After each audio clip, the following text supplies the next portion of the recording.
Ala bi zikrillahi tatma'innul qulub. Ogoh bo'linglar, Allohni zikr qilish bilan qalblar orom olur. Inson o'zini qalbini beparvo tashlab qo'ymasligi kerak. Bir aytishi mumkin, alhamdulillah musulmonman, namoz o'qiyman, aqidam to'g'ri. To'g'ri, go'zal, juda ham go'zal.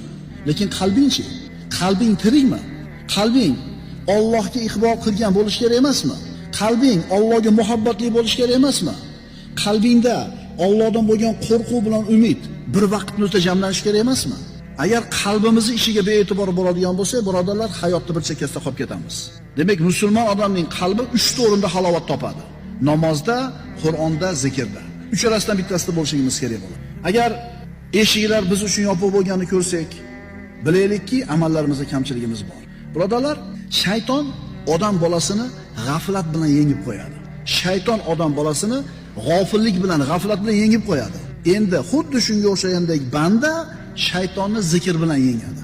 Demak, yo siz shaytonni yengasiz zikr bilan, yo u sizni yengadi g'aflat bilan. Demak, siz yo g'olibsiz, yo mag'lubsiz.